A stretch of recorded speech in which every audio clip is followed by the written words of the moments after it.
And I request Prachi to recite Saraswati Vandana.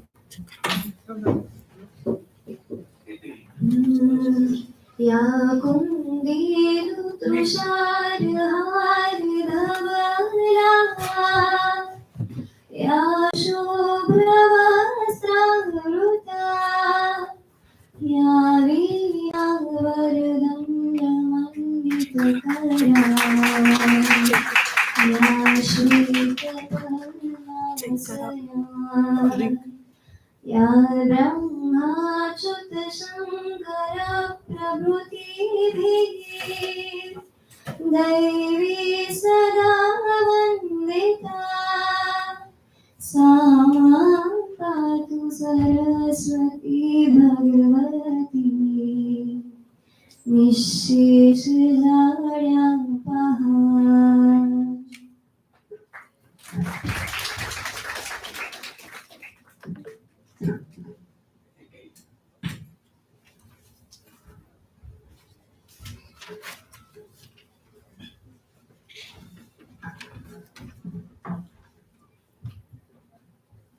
Now we have with us Dr. Uma Ganesh Natarajan ma'am.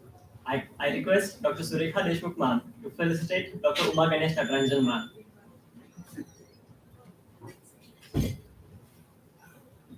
Dr. Uma Ganesh Natarajan ma'am is co-founder of 5F World, NES, and chairperson Global Talent Track. Ma'am also serves on the board of Digital Startups.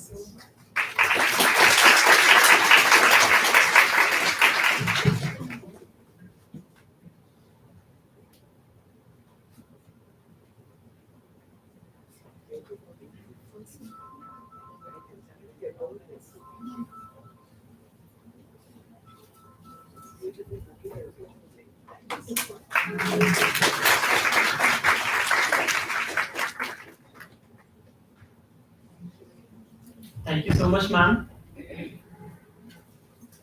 I request Dr. Sonali Patil ma'am to felicitate Dr. Surekha Deshmukh ma'am. Dr. Surekha Deshmukh ma'am is a senior member of IEEE and currently serving as chair of IEEE Pune section and chair PES India Chapter Council.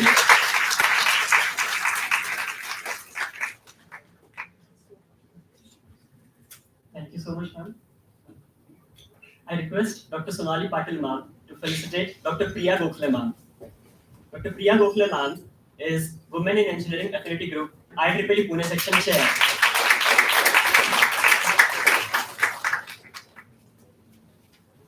Thank you so much, ma'am. The next person I'm going to call upon is true expert in her field with years of experience and numerous accolades to her name. I kindly request Dr. Surekha Deshmukh ma'am to give us an outline about the thought process behind the launch of Being a Woman dialogue series.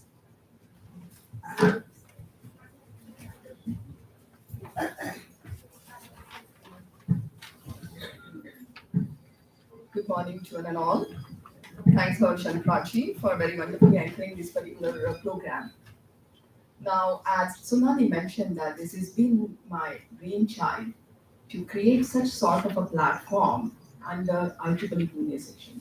And that's why I thought that why not to take 2 more minutes to put forth this particular idea on this particular occasion of launch of Being a Woman dialogue series. So good morning to one and all. I'm really excited to anchor this launch of Being a Woman dialogue series. Every human being undergoes different phases of life.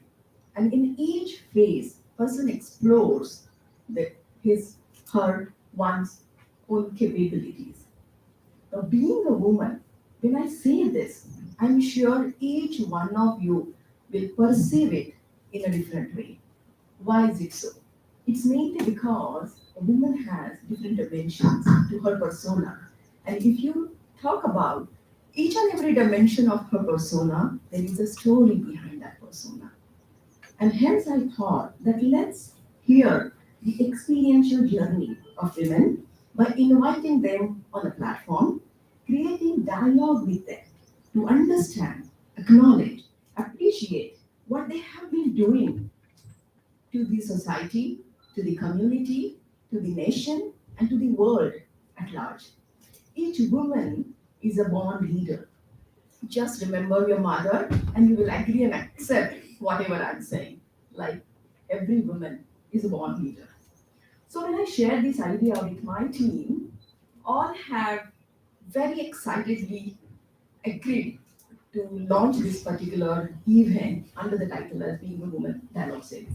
And that's why this is going to be a flagship event under Women in Engineering Affinity Group of IEEE Pune section. Now, thing is like, what are we going to achieve through this dialogue series? What we aim to achieve through this dialogue series is to bring women professionals from different areas of specialization, including engineering, medical, arts, science, mathematics, law, agriculture, architecture, even women who have been contributing to administrative services, women who are doing excellent and supporting industries, women who are contributing to defense organization, and women who are there having their journey in entrepreneurship, etc. I actually even intend to invite homemaker also to share and inspire and empower us that how a homemaker is managing different things at home. So this is going to be a forum of women having different shades to her persona.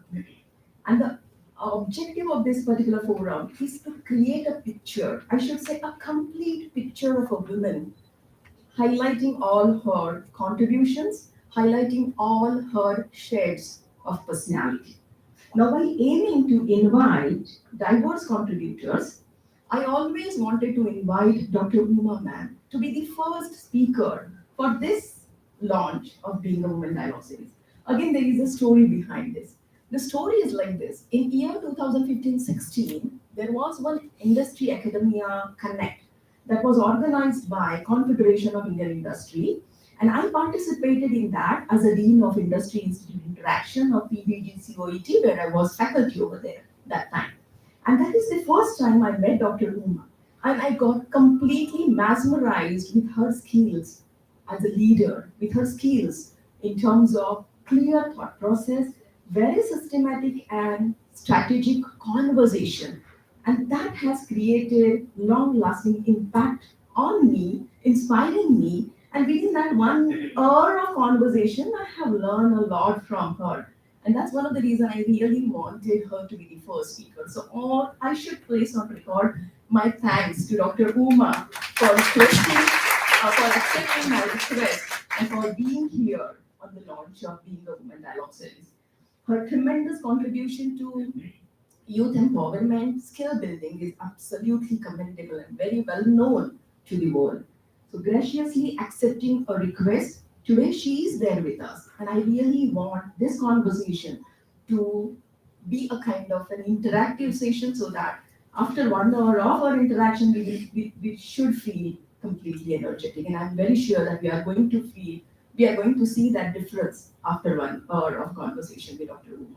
Thank you very much for giving me this opportunity to convert my idea into reality. And that's why put your hands together to appreciate Dr. Sonali, Ms. Anuja, and the entire team of PCCOE for accepting your request to launch this Being the Woman dialogue series at PCCOE. Thank you very much.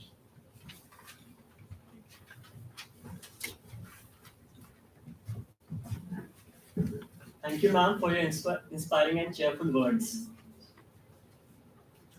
I kindly request all the dignitaries to please proceed off dais. There is a video. You need to tell the reason why are you making us do Okay. IEEE Pune section and Women in Engineering Affinity Group have always valued the contribution of women in the field of engineering and allied areas. Let's witness the glimpses of their contribution.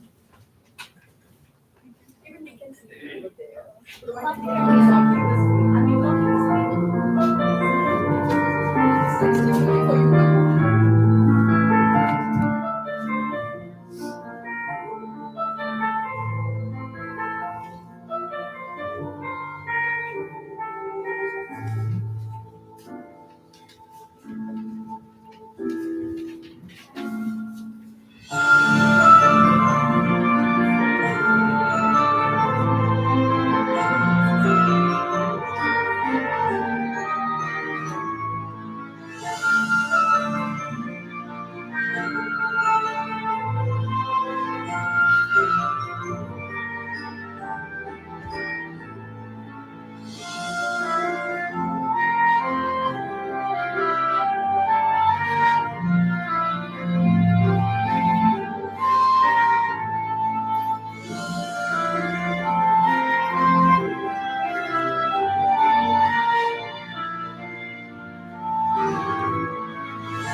That was really amazing.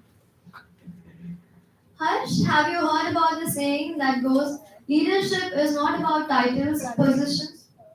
Just like me and Marvin, you just set a context like we are starting with that program. The guys will be behind the offers for okay, fine.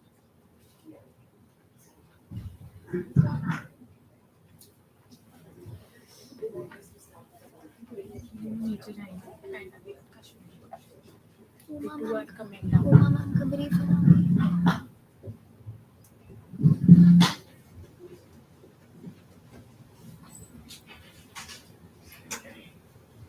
Thank you. Harsh, have you heard about the saying that goes, leadership is not about titles, positions, or flowcharts. It is about one life influencing another.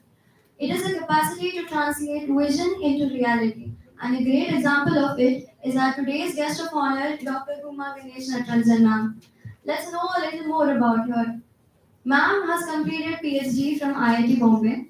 She has 4 decades of success in corporate and entrepreneurial ventures in manufacturing, banking, IT, and education domains. And do you know Prachi? Ma'am is also co-founder of GTT and GTT Foundation, which is credited with large-scale transformation projects concerning employability, livelihood support for youth, and women from disadvantaged segments of the society, impacting more than 500,000 persons.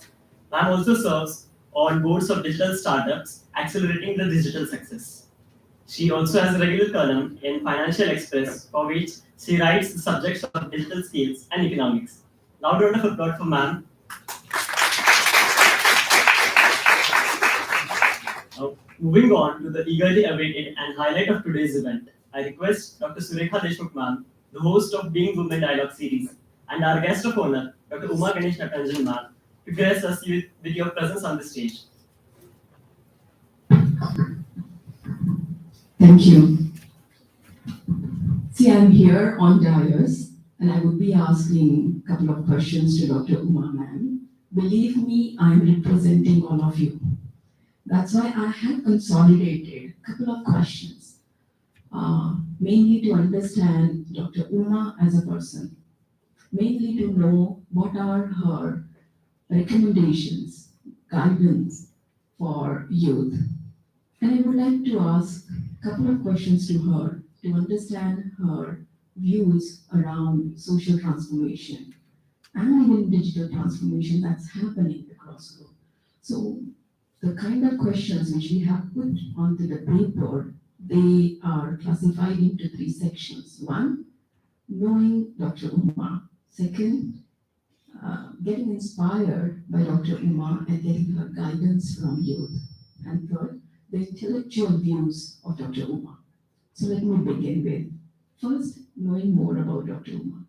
So what I want to know from her, that can she describe herself as what is Dr. Uma?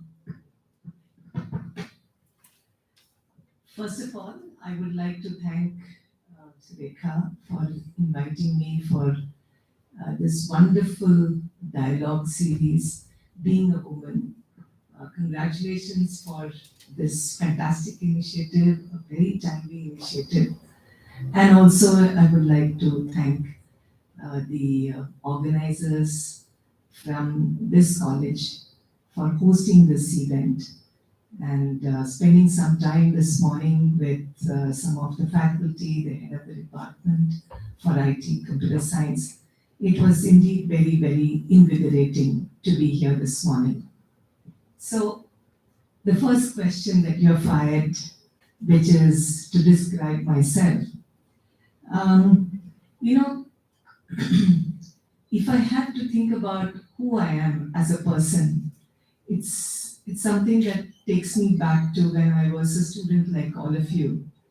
And when I reflect back on what kind of a person I was when I was maybe 18 or 20, which is when you generally try and get some idea about what you want to do in your life, maybe vague, but still not, you know, completely clear about where your life is headed. But yes, you have to make some decisions about what you want to study, where you want to live, what kind of role you want to play, at least in the initial 5 years. So when I have to place myself, take me back to when I was 20 years old, and I'm today 63. So in these 40 plus years of journey, what has been the common thread for me at every juncture? When I was a student, when I got married, when I was a young mother, when I was beginning to think about my own learning journey and so on and so forth, to now working with a large team and having this fantastic opportunity to make an impact with youth in particular. The common theme always for me has been that I'm eternally grateful for the opportunity that I have received at every stage. And therefore, I have to live up to that opportunity and do my best. So this has been my common thread if I have to really look at how my life journey has been. And I'm happy to elaborate on this if we have the opportunity as we have further dialogue. I hope that helps to get the conversation started. Yes, thank you very much for starting the conversation. And believe me, age is just a number. What matters is what do you do so far in the entire span of your year till date and what you are aiming to go ahead with. Now, as Dr. Uma mentioned about her journey throughout, of course, journey is always in terms of ups and downs, and every experience of up and down make us a better person. So what I want to know from an eminent lady like Dr. Uma, that what were those events or incidences or failures as well as successes which have given her a very different perspective to look.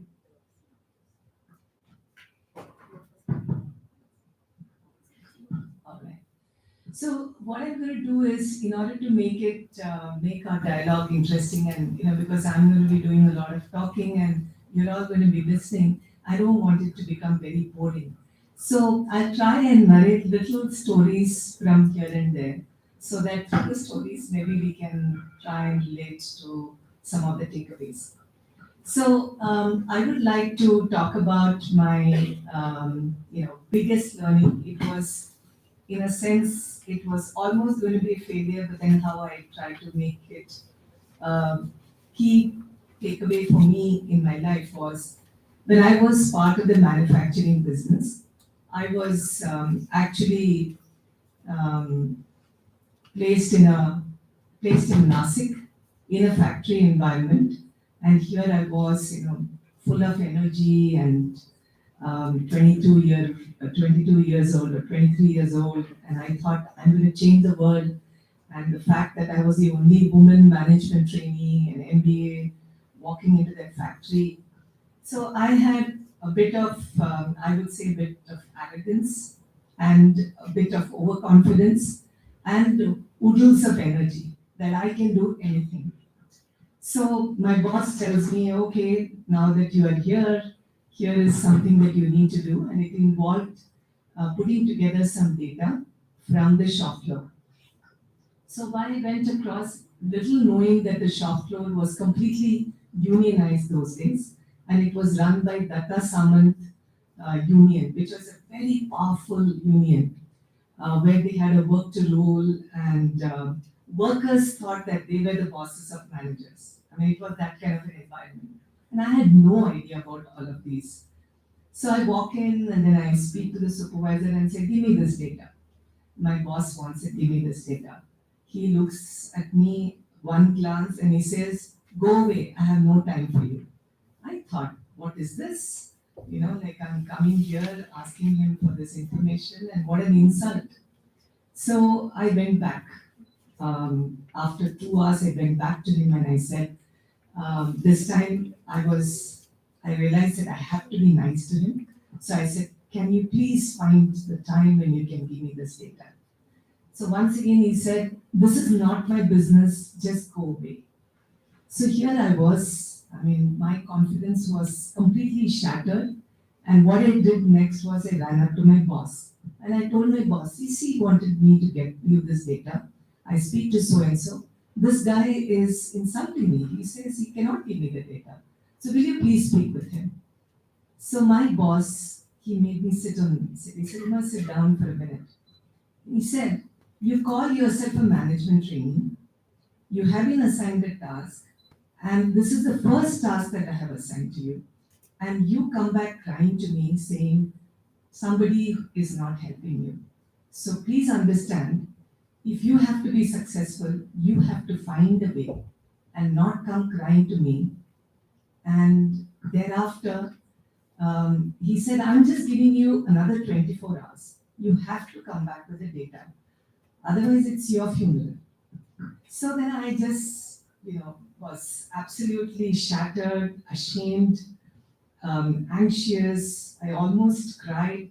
I came out of the cabin and I sat down and I thought. And I said, this is something no school, no management school ever taught me. I was amongst the toppers and I got picked as one of the, those days it was very prestigious to join this organization. So what is it that is really missing in me that I could not meet the expectation of my manager and he had to read the riot act? So thereafter, I sat down and then I reached out to other co-workers and I said, okay, how do I deal with this gentleman? He was, very well built.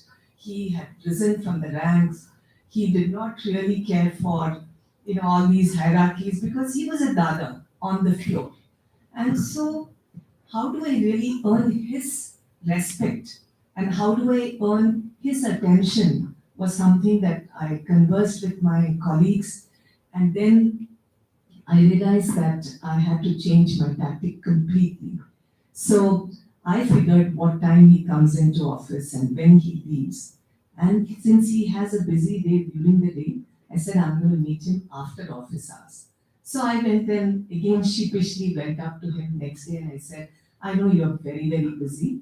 So I'm going to see you at 5:30 when you leave the office and I just need 5 minutes of your time. And then I sat down and explained to him why I need the data.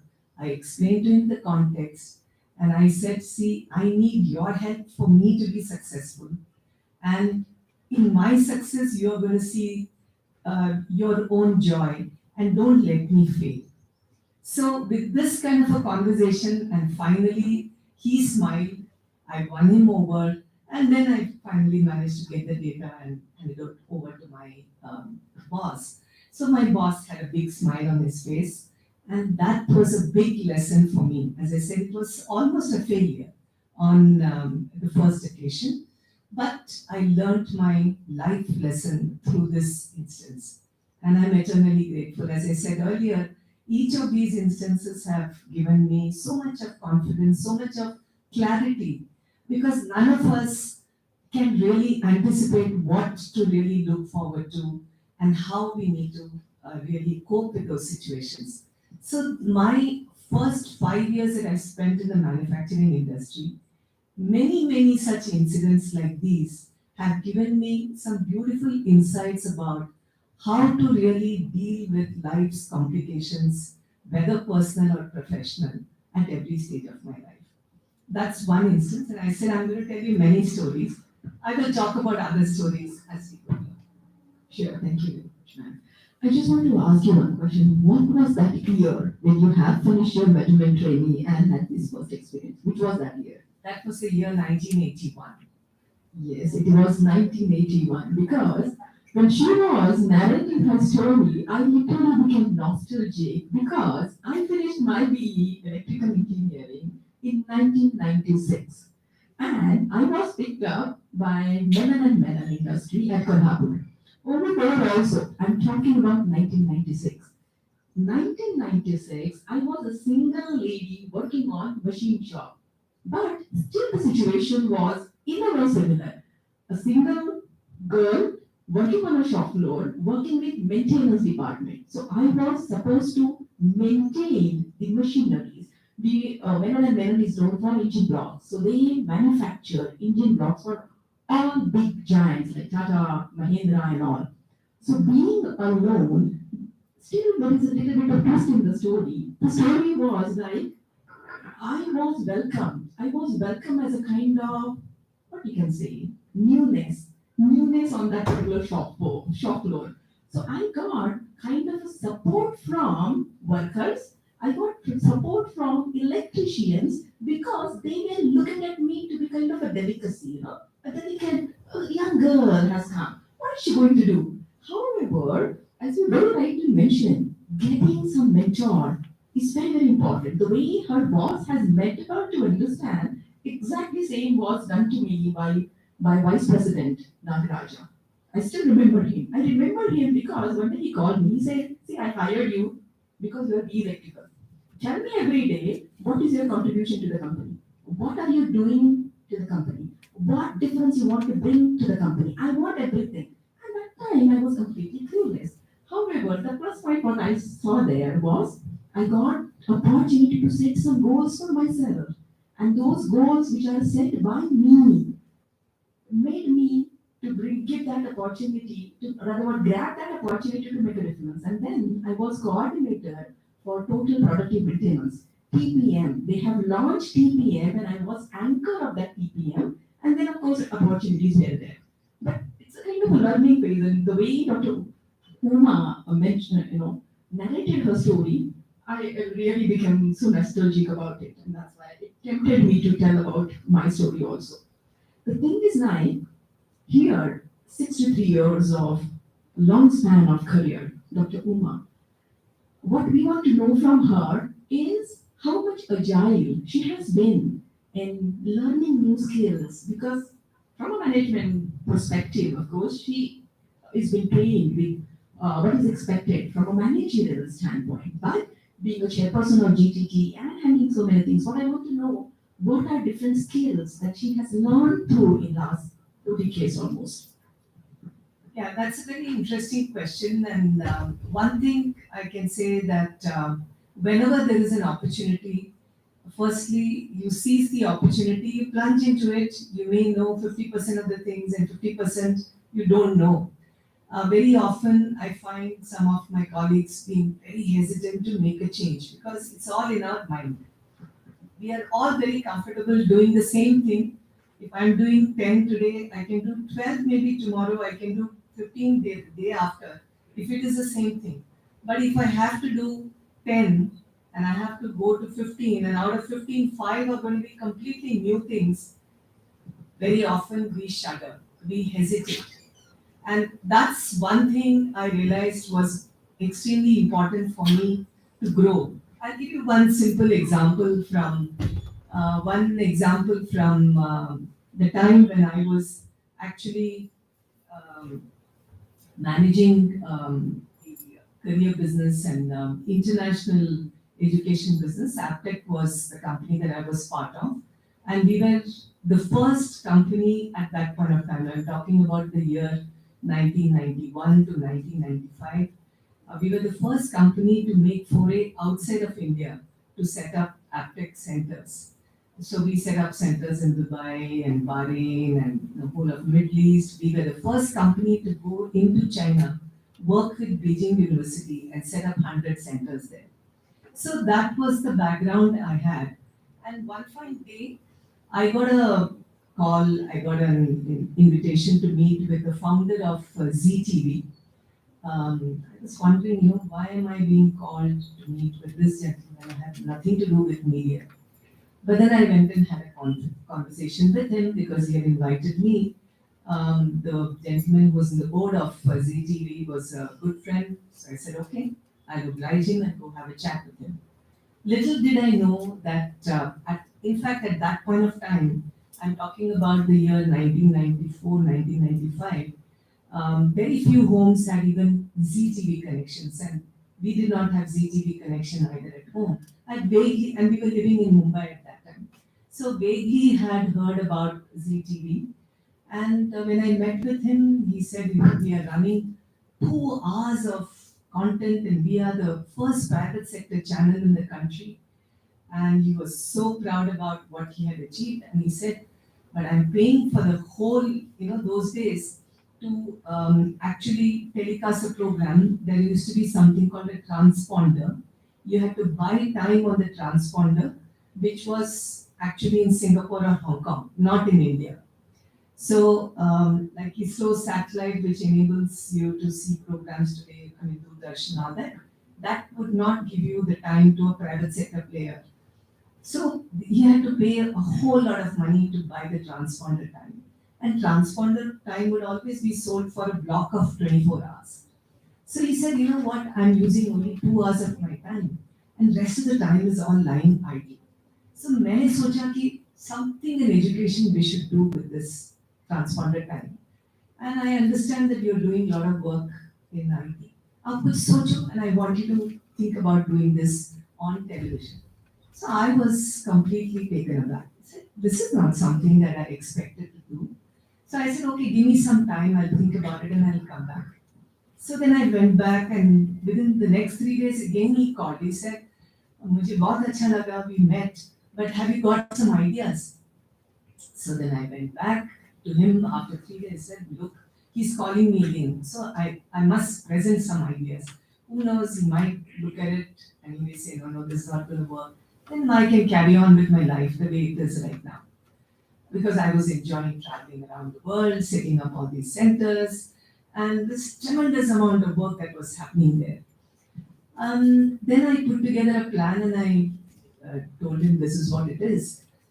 We can do this, we can do that, we can do so many things in education. But the first area that I will begin with, if at all we need to do something, would be those days, computers, the way we all understand, the way we all use today, even a grandmother can use.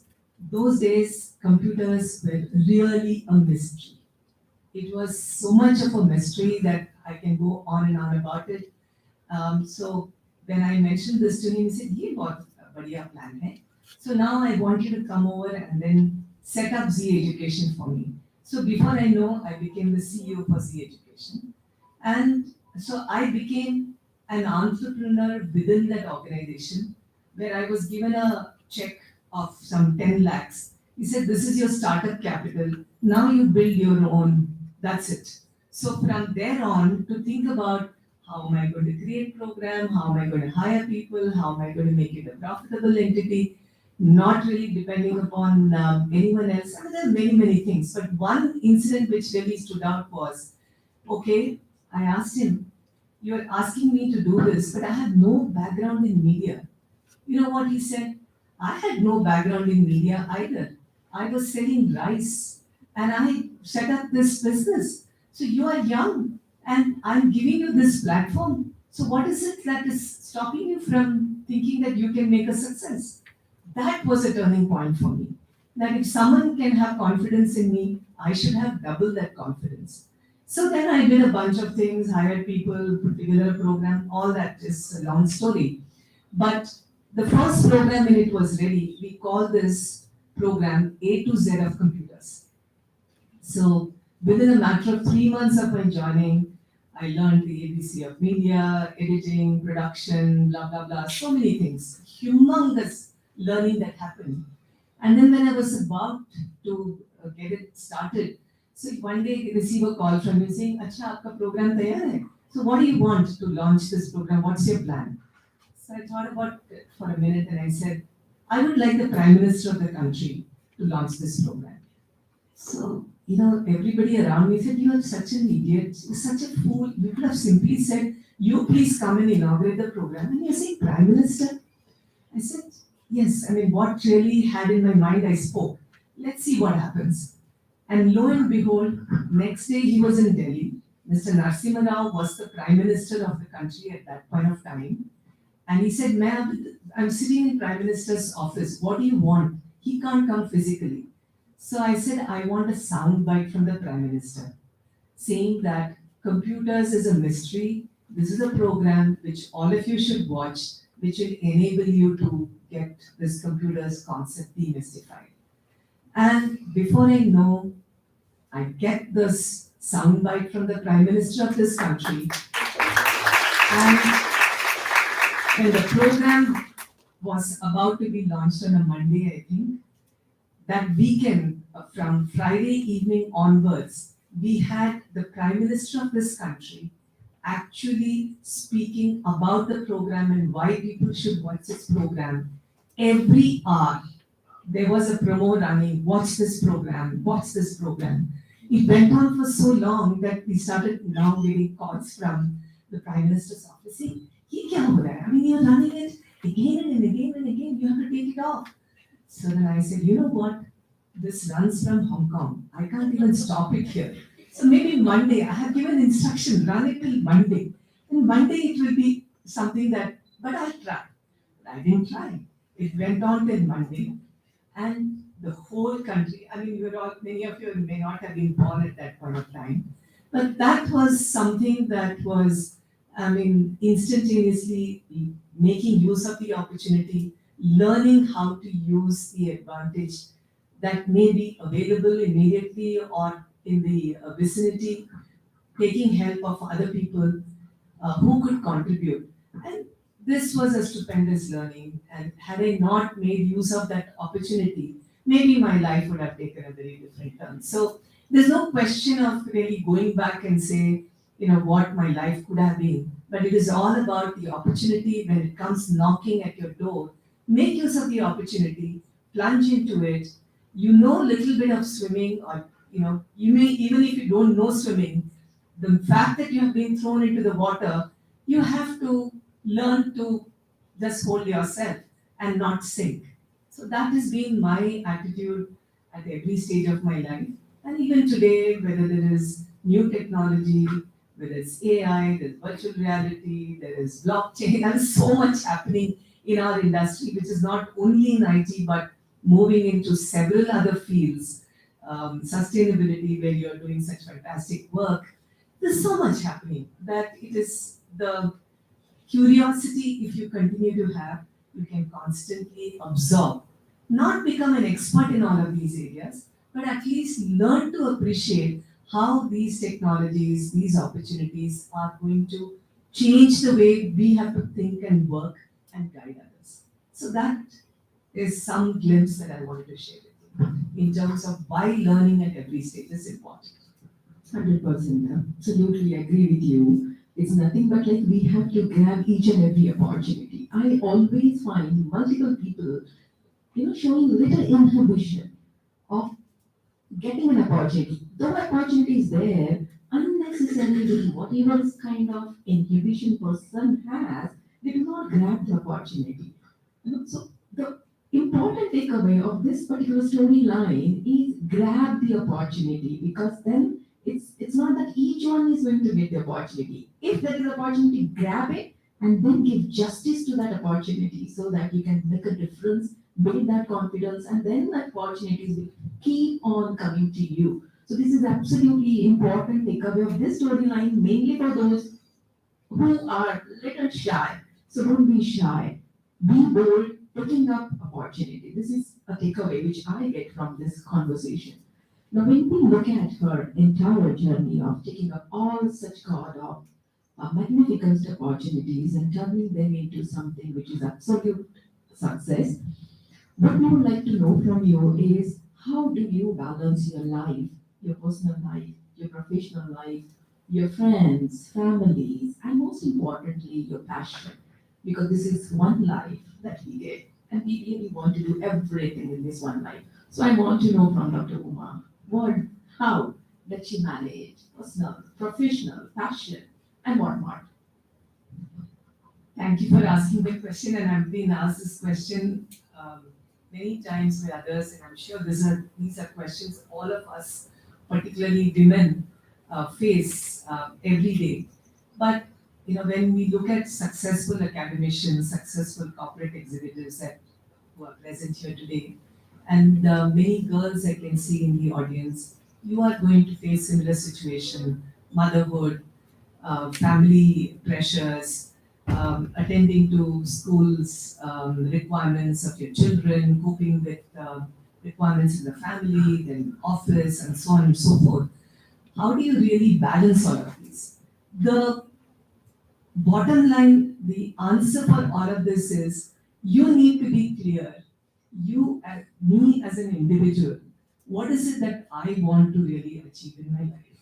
If that we have a clarity on, everything else becomes easy after that. If you're not clear about that, then we will be pulled in multiple directions. Today, my mother-in-law wants me, so I can't go to office.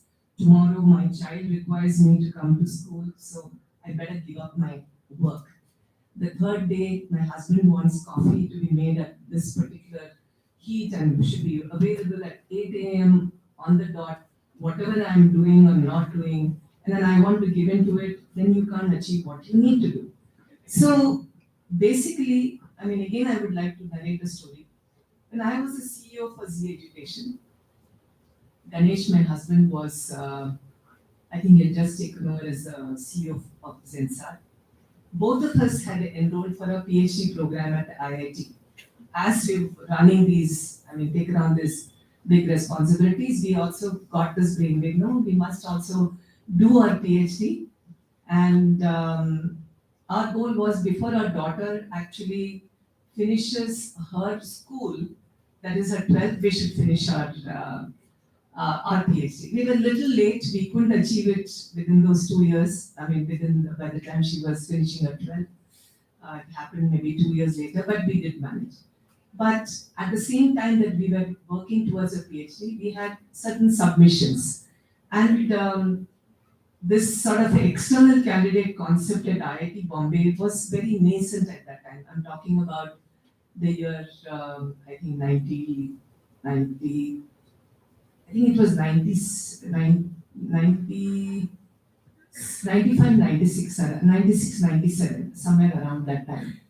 So our professor will just say, okay, today we are meeting, this is a theme, here are 5 books, Uma, you have to read, here are 5 books, Ganesh, you have to read, and both of you will have to present a thesis around these 5 books. And he was obviously well-read and well-researched person, so you can't simply, just say anything. You have to read the book, you have to understand, you have to present those concepts. At the same time, our daughter, she was, I think, going into the 10th, and she was very keen that, we should go on a holiday after she finishes her 10th, and we had all our IIT submissions, we had a peak business period. Soon after, when it is holiday time for kids, that's the peak period for all of us. So what we then finally decided was that she would have the few weeks, I think 10 days off before her exams, when it's a study holiday. So we decided that we will not be able to go on a holiday with her after she finishes her exams. So we will go during those 10 days to Goa. We will both be taking our books and she will also take her books. So during the day in the morning, we will be on the beach. Then all 3 of us will carry our books back into a room, study, and that's how all 3 of us qualified whatever we did. And she went on to actually be becoming the India topper in ICSE. So none of us had any feeling of guilt. None of us had a feeling of compromise. None of us had a feeling of doing something substandard. So it was because we were very clear that the goal is to do well, to achieve whatever is the objective. And in that context, if you're carrying that passion, as she was mentioning a little while ago, that passion cannot be switched on Monday to Friday, 10 to 5. that passion has to be with you right through.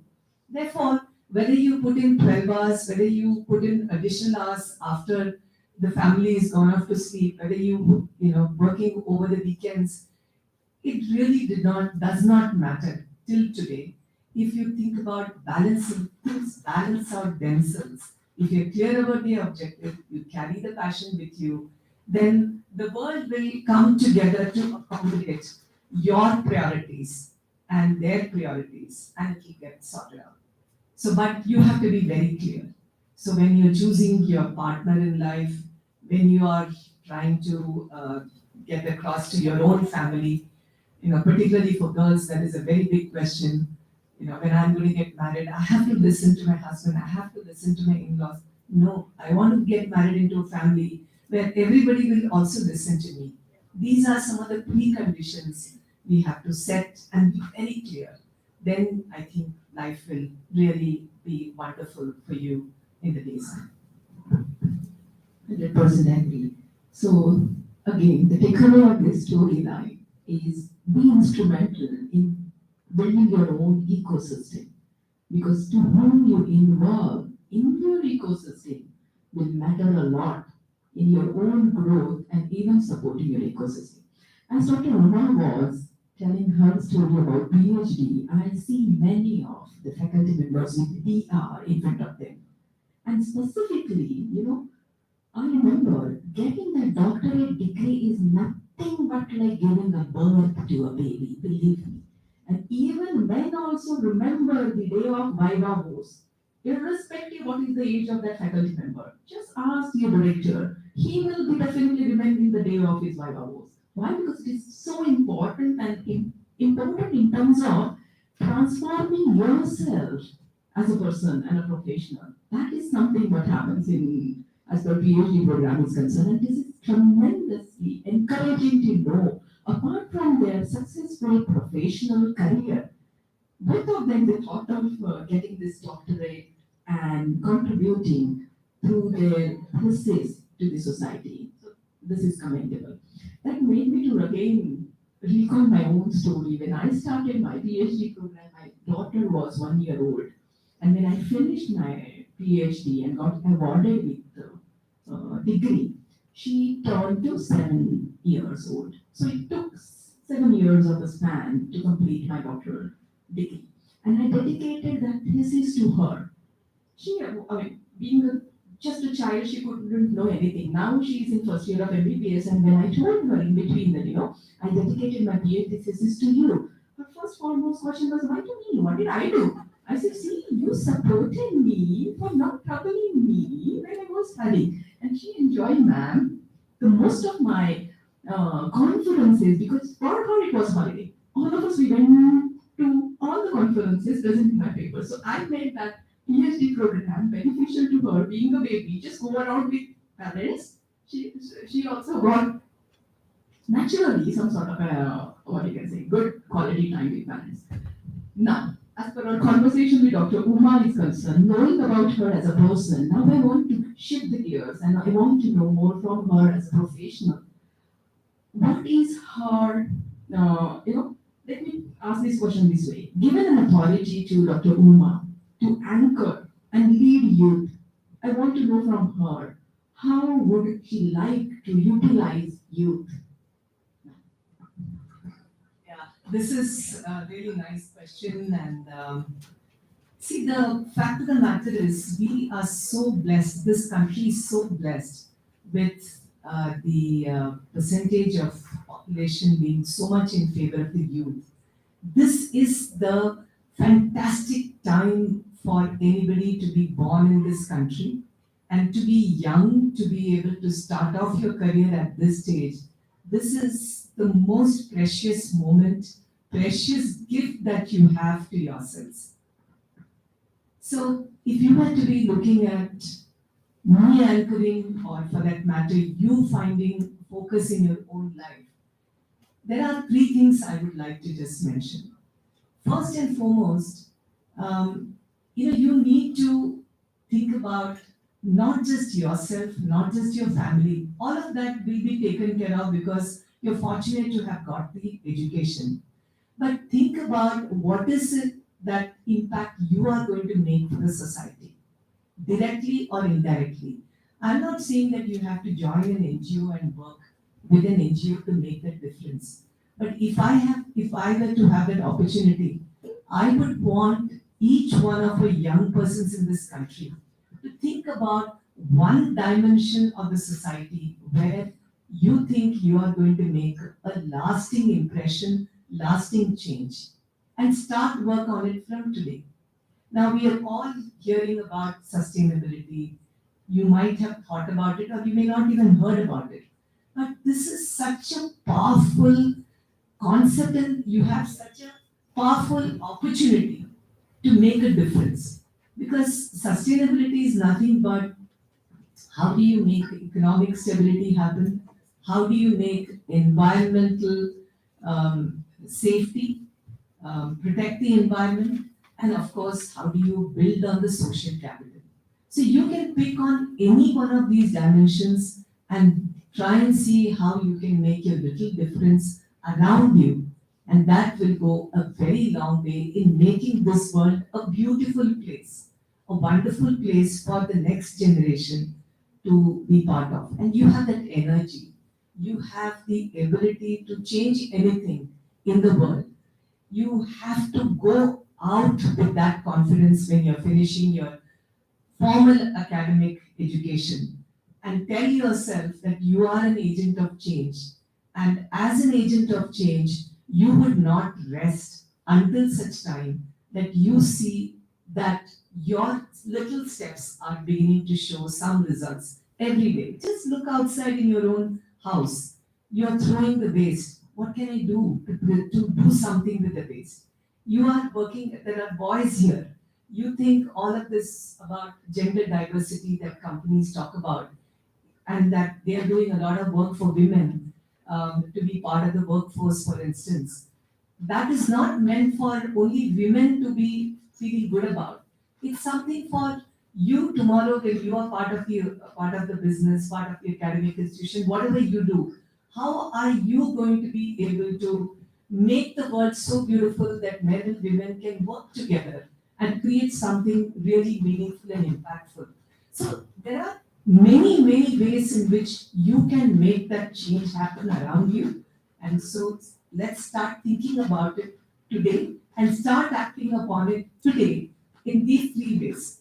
Either you make an impact on the environment, you make an impact in terms of gender diversity and make the world more inclusive, what we call about say social capital, or economic stability, making sure that anybody around you is able to make a sustainable livelihood.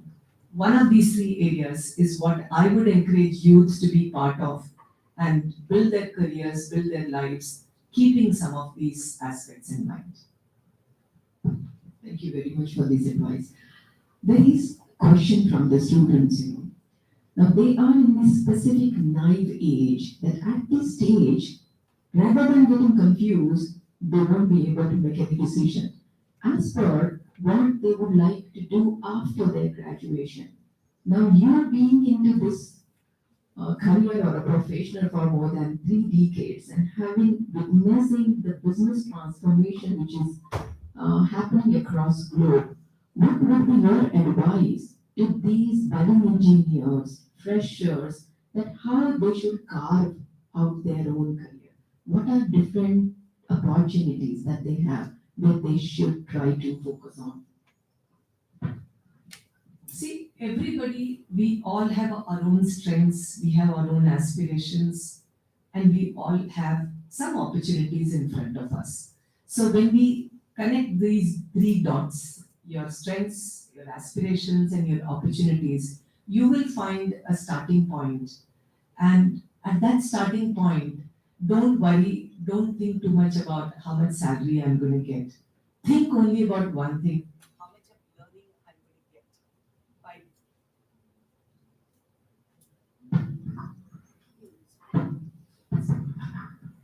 So, what is the kind of learning I'm going to get, and what is the kind of an ecosystem that is going to be available for me to actually go out and take help from, because all learning cannot happen by yourself.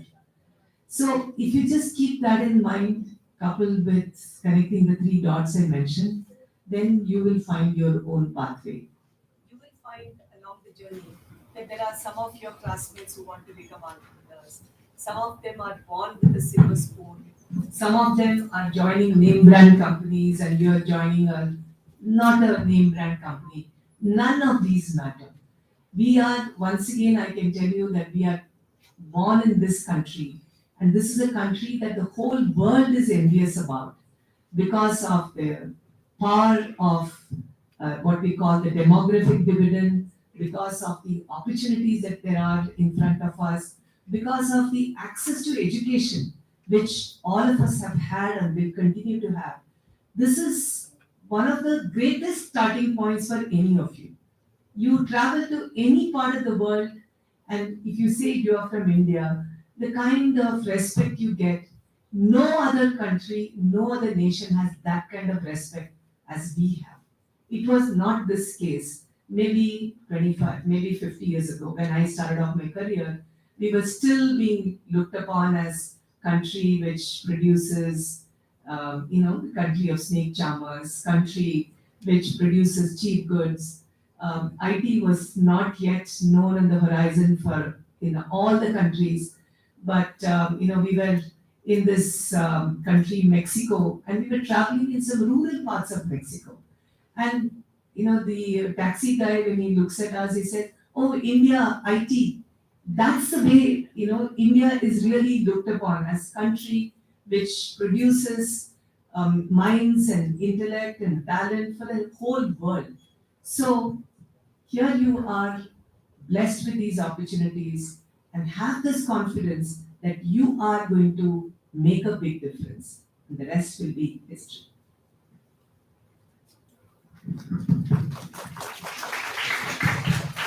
We're almost on time. So before I take my concluding question, I really want a couple of questions coming from my young girls and boys and ultimate faculty members. And volunteer to get the mic. See, there is one quote that I heard about youth, and that's one of the reasons I asked that question to Dr. Uma. The quote is like this, youth is not useless, it is used less. And that's one of the reasons the kind of energy that you have, the kind of enthusiasm that you have, there may be requirement of somebody to channelize that energy and utilize humongous power that you have amongst you. That was the one that I heard, and I mean to say that I found it to be very, very relevant and pragmatic and practical. I'm waiting for somebody to come forward, okay? I just want to add one more point. How many of you are engineers here?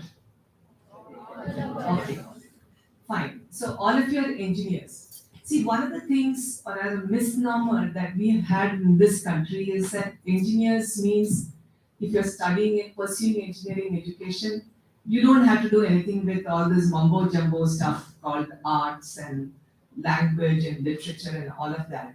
But I can tell you one thing, the most successful engineers are the ones who know how to appreciate art. If you talk about Sir Vishveshwaraya, he has built such beautiful dams. He has given us such fantastic foundation for the infrastructure of this country. That is because he had an eye for the detail in the form of how he is going to architect India's future. So whether it is music, whether it is any kind of other art form like painting, drama, theatre, language, and so on and so forth, in today's world, it's extremely important for engineers, more than in the past, to have the ability to appreciate and amalgamate this understanding in whatever engineering that you do. We're all talking about design thinking. We're all talking about, how you're going to build something which is useful for the customer, which means you need to go beyond engineering. We are also happy to use, let's say, Google, or we are happy to use Amazon. Why are we so thrilled about using some of their products? It is because it is making us put at ease. We are very comfortable. It talks to us, which means they have understood our psychology. How do we use, how do we think, how do we perform our acts, how do we make a decision? So unless and until we get to appreciate the psychology, the art and feel of how the customer will be, all our engineering principles may not be adequate. Therefore, my last suggestion is, you may be working with Infosys or you may be joining Tata Motors, it doesn't matter, but develop and retain and enrich your appreciation for art, any form of art. You can think of it as hobby, you can just pursue that in parallel, and you will see it will make a world of difference in whatever profession you would be in your career.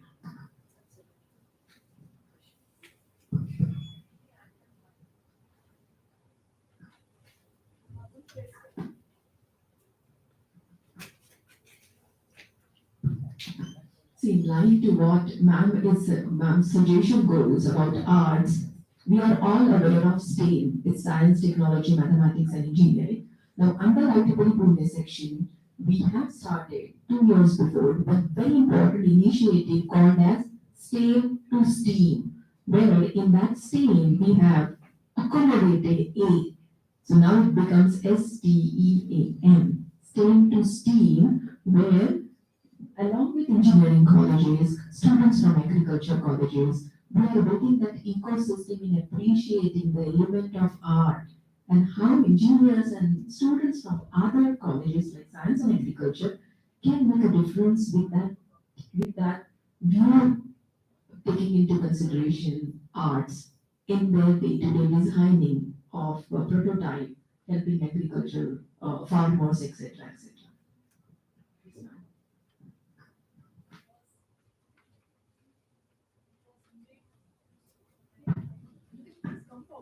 Please come forward.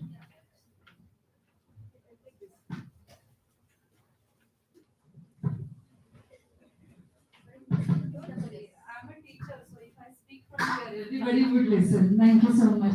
It was indeed impactful listening both these ladies.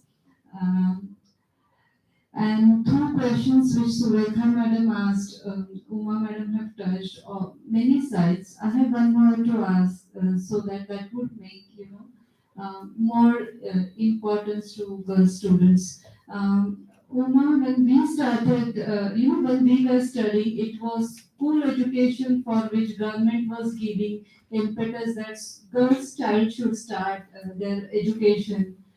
Now we see, we hear maybe Leela Punawara madam or that only 1 or 2 girl students in engineering college. Now if you see, it's around 50% those who we have on board. And there are on maybe doorstep 1 or 2 years they'll be in industry. But what I see at the higher position, still those numbers are very few. When we give awards for ranks and everything, I see it's around 75 to 80% girl students, they are in the first 5 positions. But when we see in the industry, the picture is not to that level yet. So now I would like you to give inputs to my students that how they can make that difference and be there. So from school education, we have moved to the college. From college, they enter into corporates, but now we have to enhance that impact there. So if you can add, thank you. This is such a extremely important point that you have raised, and in fact, there's a book that just co-authored in which I've written about this.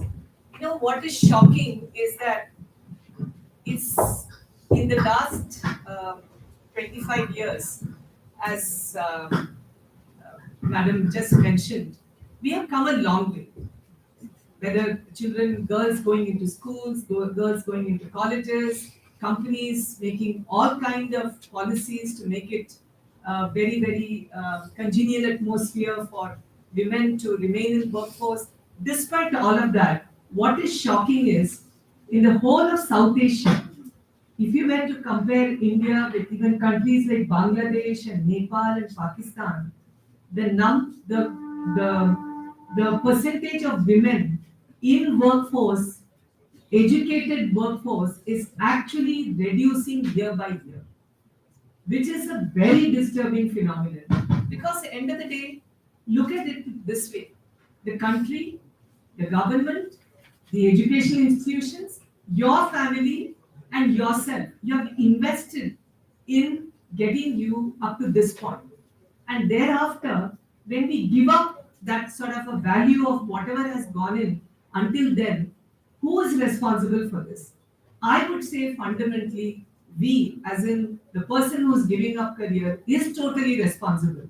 We cannot simply say, my family situation demands me this, my in-law say this, my husband says this. There's a lot of research that is happening as to why this is happening.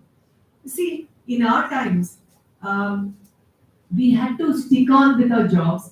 We required that economic support for ourselves, for our family, and so on and so forth. Maybe in today's time you feel my husband is earning, or my husband will be earning this much, so I don't need to do this. And you are all fortunate. You are all single child, or maybe 2 or 3 children only in your families in majority of the cases.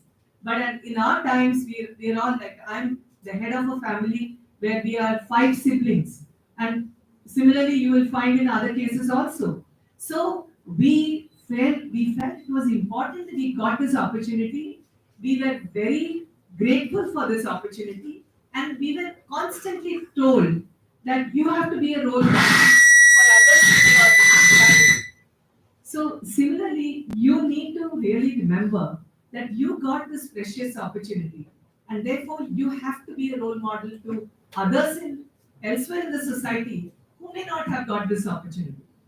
So again, it goes back to this whole question about your own conviction, your own passion. It doesn't mean that you have to work only 9 to 5 in an office, but you can be doing something meaningful and impactful. And definitely think about it from today, so that when this question comes up, you have to get married, you have to get settled down. If that family has got a lot of wealth, it doesn't matter whether you get married into a wealthy family or a poor family, because you have education with you, which is the biggest asset. And so you have to make use of that asset and give back to the society. When I was being interviewed, when I was finishing my MBA, every company would ask us this question, and I don't know whether they ask these questions these days. They would say, you are a girl. I know you will get married in no time. Why should we give you this opportunity? Why not we have the boy in your class being given this opportunity? Every interviewer used to ask this question. Any company that I got interviewed and selected by, not only me, other girls also. In fact, the boys in a class used to say, don't go for this interview, ma. We know that, tomorrow you will get this and then you will give up. What makes you think that I'm going to give up? Is a question we used to ask, and therefore that was always in the back of my mind. Whenever I had challenges, in Bombay, not having anybody to take care of my daughter, how am I going to carry on with my career? I got my 85-year-old grandmother to travel all the way to be with me to take care of my baby when she was small, because I wanted to work. And my grandmother lived to the age of 109. She became a widow at the age of 26 when my father was just 10 months old. And she constantly drilled into the heads of all of us that you as a woman has to stand on your own feet, because she had gone through these struggles, and she saw to it that none of us gave up our education or careers. And right till the age of 109, she was learning, including the fact that, laptop and what is a laptop. And when my brother was to get married, to look at the opportunity to see the girl on a video, she was learning all the while. And that was a humongous inspiration for us. So I would urge all of you, girls in particular, to keep that in mind, that if you give up, you are responsible, not anybody else. And don't let that happen. 100% agree, absolutely agree. This is something what we say, that be the change that you want to see in the world. It's you who will decide what's going to be your future, nobody else. So very rightly pointed out your question and very correctly explained by Dr. Uma. It's you who will decide where you want to go, what you want to do, nobody else. Thank you very much, ma'am, for asking this question.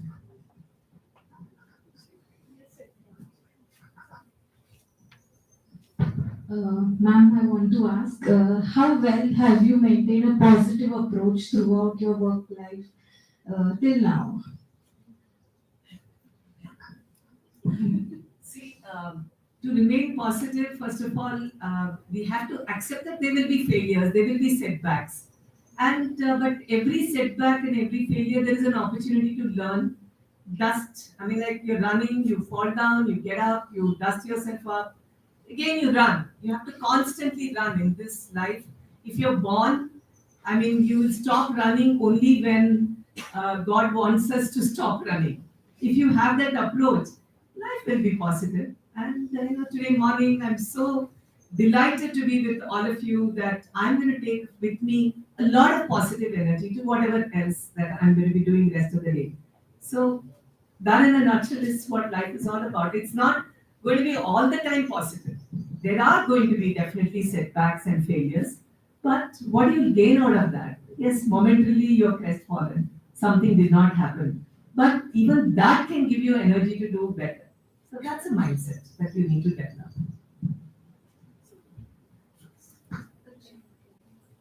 Good morning, ma'am. One simple question. Pleasure to hear you. What are the ways you stay grounded? Simplicity. Beautiful question, very correct.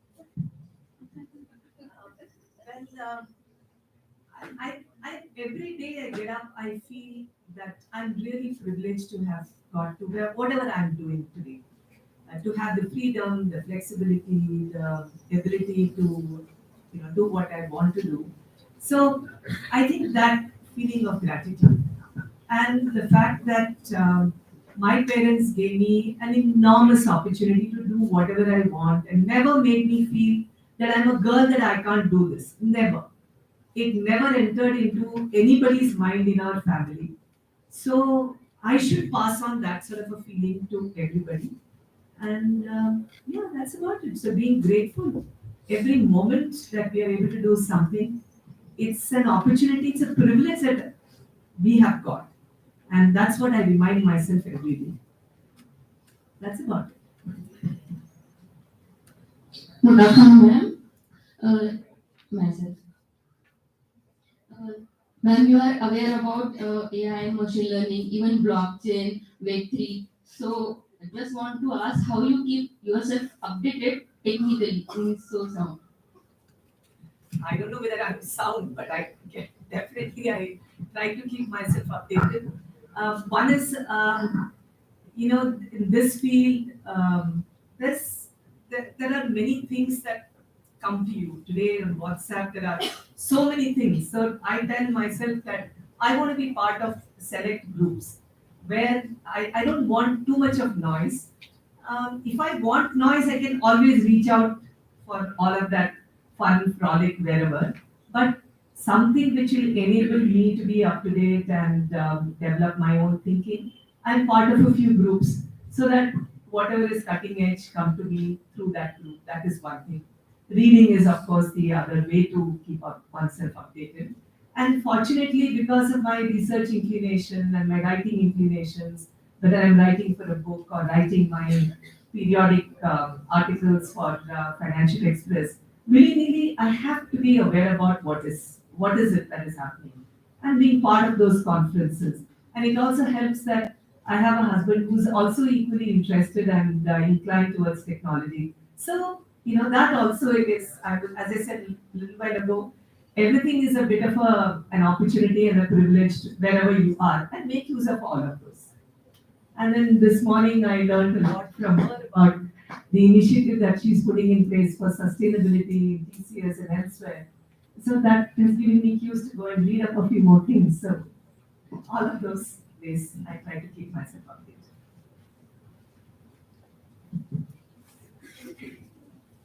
Any any question from any student, it will be delightful to hear. Hello, ma'am. So I'm not sure that I will match the level of the questions that others have had, but I have a question that like you had managed a bunch of teams and thousands and hundreds of people under you. So I just want to know that how you handle the people that they should like take some energy from you and like feel that we have such a great leader and we also should work towards like whatever ideas we have to like make our team feel same as we feel about that. It's a very nice question, and first of all, don't ever think don't start off by thinking that your question is as good or not good or bad or whatever, because your question is your question, right? So I compliment you for asking this question. See, one of the qualities for any leader is you have to become indispensable at some point of time. If you continue to think that this organization, this association, this initiative will not work without me, then you have been a failure. You have been a failure. So to that extent, I attempt every day, whatever little bit I learn today, I pass on to my colleagues. We learn together. As I said, I'm not an expert in everything. I would have younger team members who might be more knowledgeable about those areas, encourage them to learn. And then there comes a point when we say, okay, now this is something that you can handle yourself. And I'm so proud of my team. And when I see them successfully doing things much better than even what I could have envisaged or done, that gives me the most pleasure. So being able to get the teams to have that confidence to do things on their own, and the numbers that like we have touched more than 500,000 people. This is something that I could not have been able to do just by myself. We have teams and teams of people working in the length and breadth of the country, in villages, in communities, with women, with colleges, with polytechnics, ITIs. I could not have been able to do all of this by myself. So if they are working in all of these areas, I'm proud of the fact that they are doing things far better than what even I had originally thought of.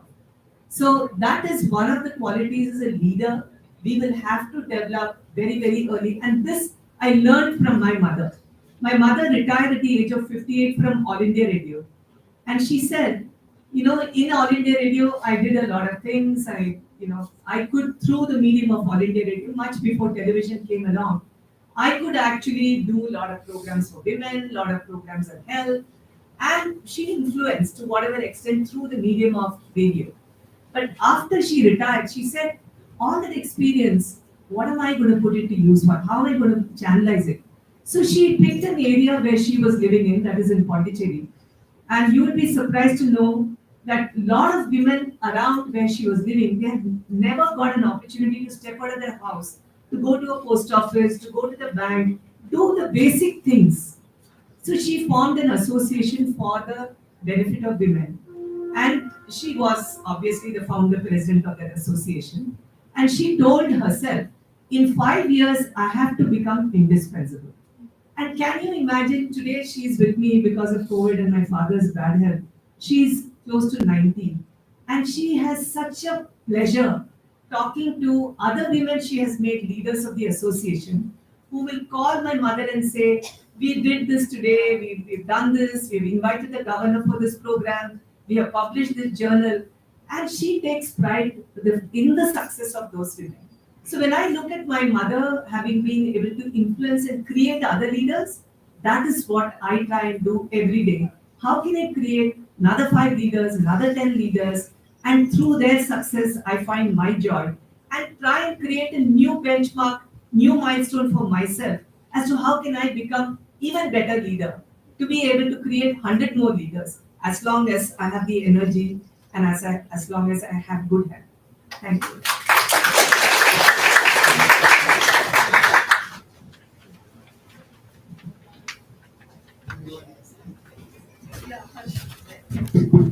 Good afternoon, ma'am. Actually, I have We just one last question. You also want to ask a question? Yeah, I also wish Okay, to ask so a after question. that. Yeah.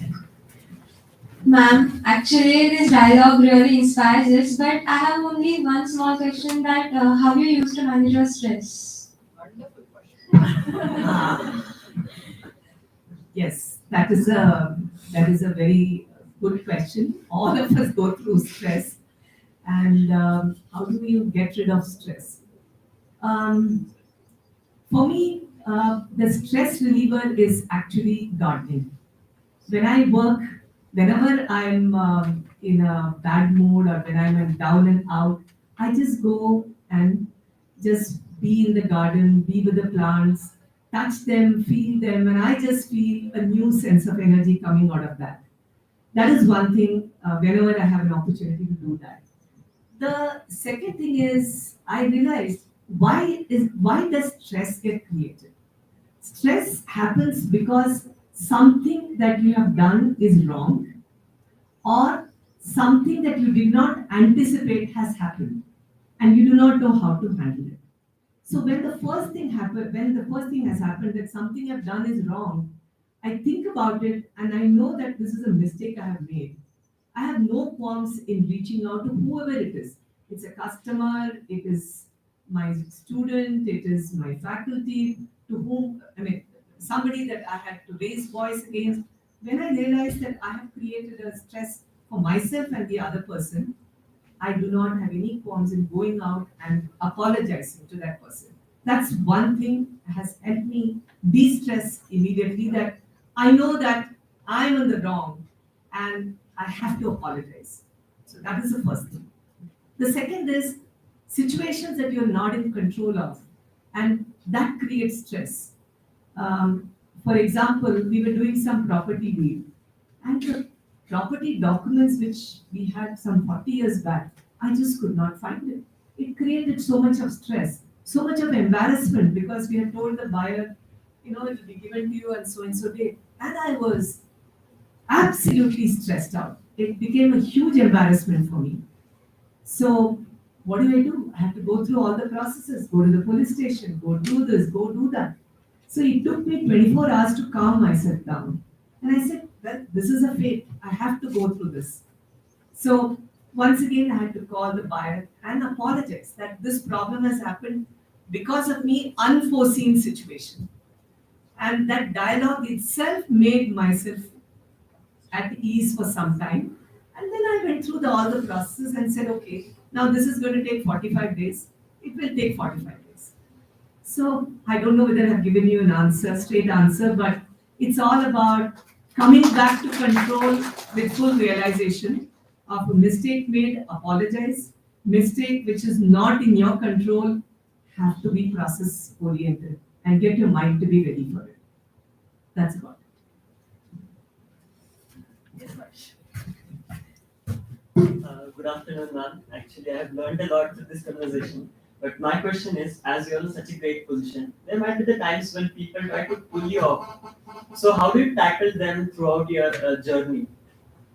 When you say pull you off me, Means like there might be people who feel jealous of you and they just spread hatred about you, or might be they try that you should not get this opportunity like that. this is a great question. See, one of the things that I will say I'm very privileged that in my family, we were always made to believe that you are the best. Okay? Not in an arrogant way. That you have to believe in yourself. Okay? When we are all, we have been brought up to believe in ourselves, I don't compare with anybody. I mean, that feeling of somebody is doing better, somebody is trying to pull me down, never has crossed my mind even once. I mean, I might have felt that I have to do better, but not that, I'm feeling jealous of somebody and, salaries, somebody is above me, somebody is below me, somebody is making millions, somebody has built a company, it's become a unicorn. But why am I building a company? Or why have I set up a foundation? It is for something that I feel happy about. It is not for somebody to feel happy about, somebody to say, oh, you've done a fantastic thing. Somebody can say whatever, but I know why I'm doing this. So if you have that feeling, you develop that feeling, you develop that orientation that you are going to do your best. So when you're working in an organization, if you're doing your best, and you can say that, I'm sure, organization will recognize your talent. So you don't have to be pulled in by politics and pressures and all of that, because you will get what you deserve to get. If you don't deserve to get, you have to blame yourself. If you get something, then you pat yourself on your back, that you worked hard for it. So if you have that mindset, nothing will really come in the way. That is how you develop your positive mindset. And again, I go back to my grandmother at the age of 26, when she had nothing, not even a family to support. How did she bring up her children? If she could do it, why can't we do it when we are so privileged? So that is what I would like to say. Feel absolutely grateful for where you are, grateful to your parents, grateful to your teachers, and grateful to God Almighty that you have been given some strengths. If you think about those, none of the negatives will bother you. Nothing can really pull you down. And I would like to add just one point here. In case, and it happens to everybody, if you get to see more people jealous of you, more people as if they act like enemy to you, believe that you're on the right track. There is progress. There is progress. You are growing. That's one of the reasons those see around try to make them feel helped out. That's the best thing that you have to do, because you're already on a path. You need to make them also along with you to get that journey. Make them feel that journey. They will be grateful to you. But mind well that you're on the right track. Thank you. I have a question.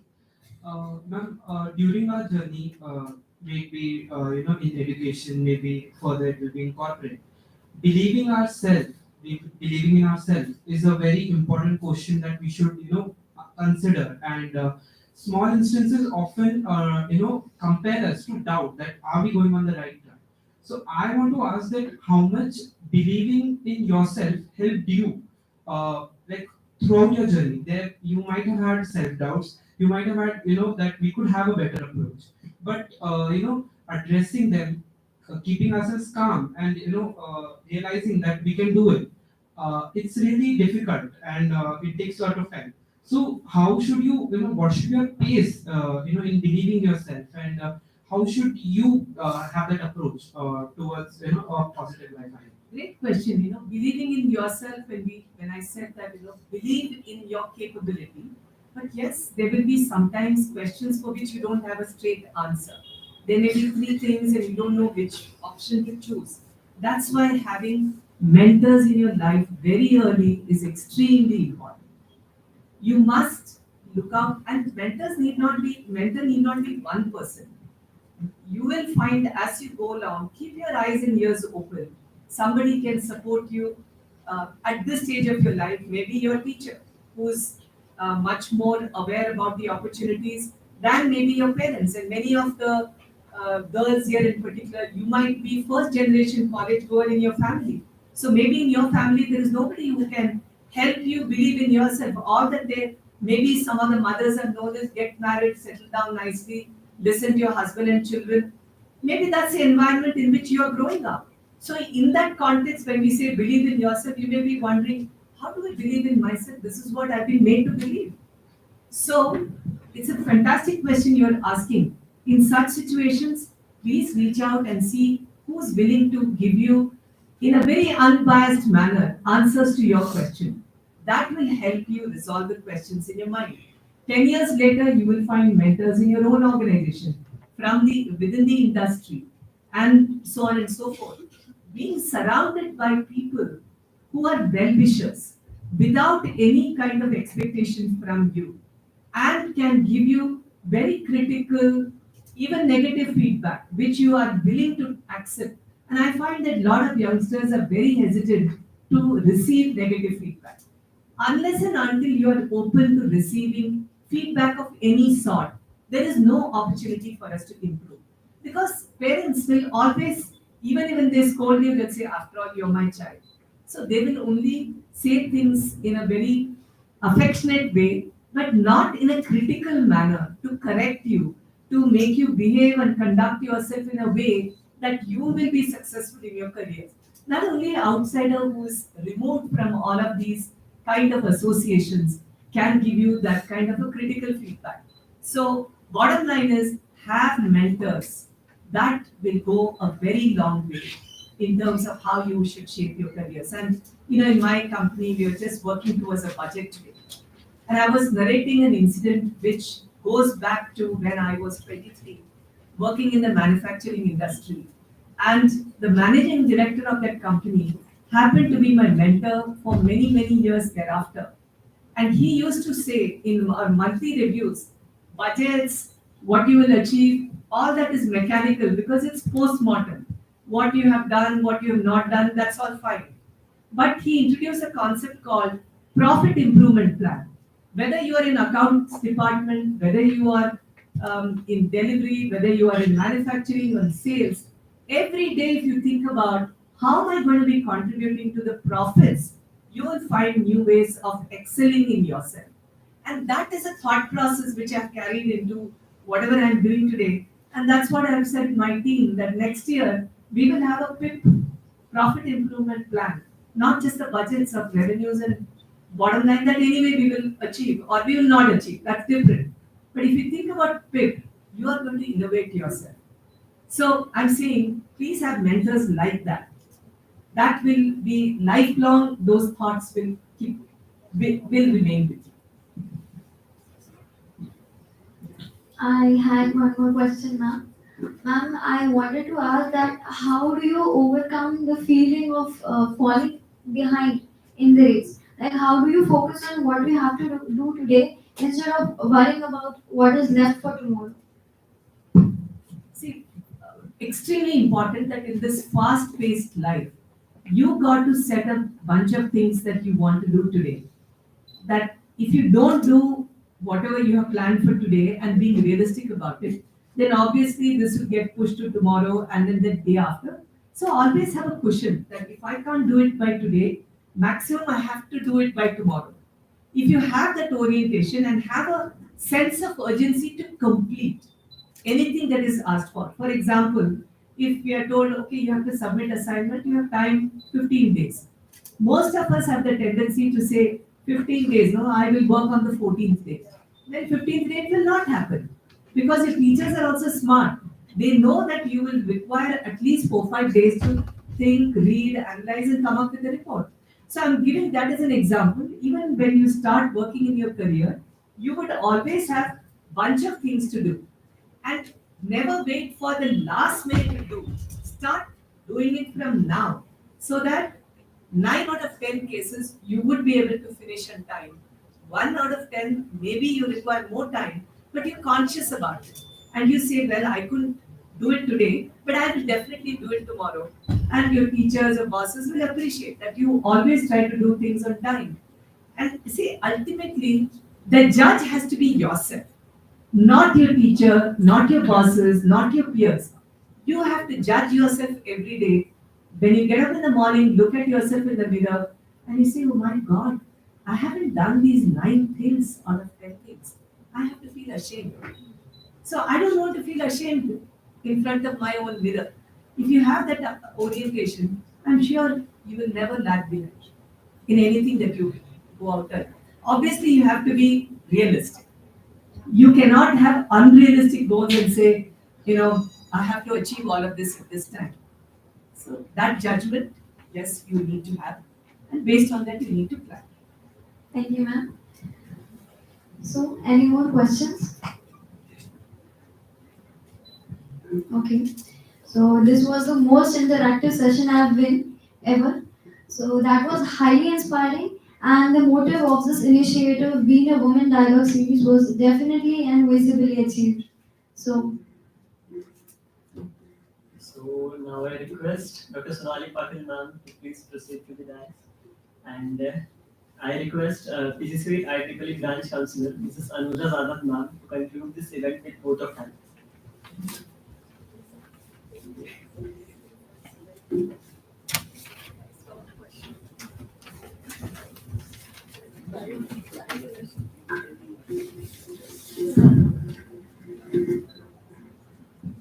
Good afternoon, everyone. It was a wonderful dialogue session with Dr. Uma Natarajan ma'am.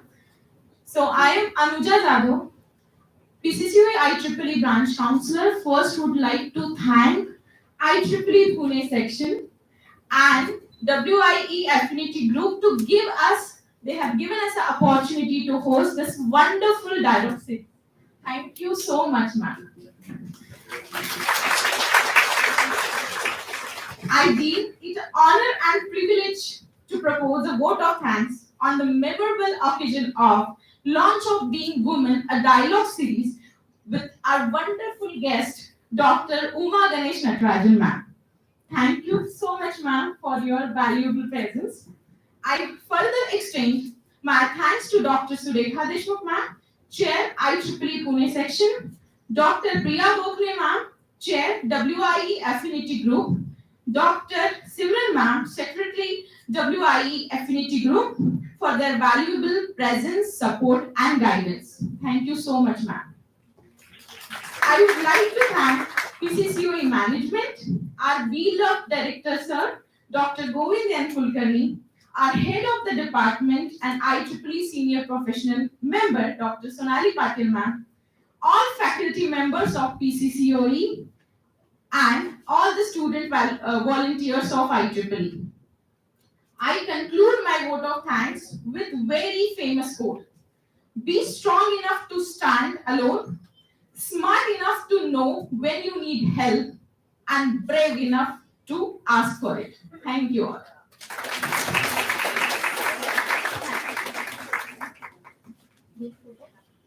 Now I request everyone to come forward for a group photograph.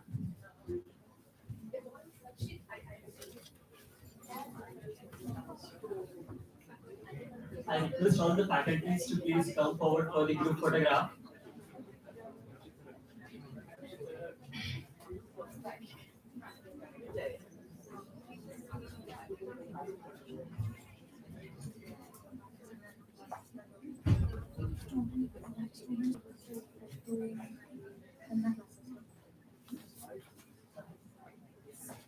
Thank you so much, all the esteemed audience, students, for participating in the event. Now I request all of you to please proceed towards your lectures.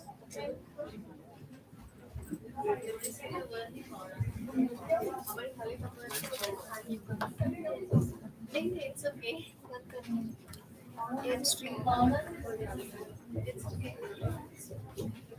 It's okay.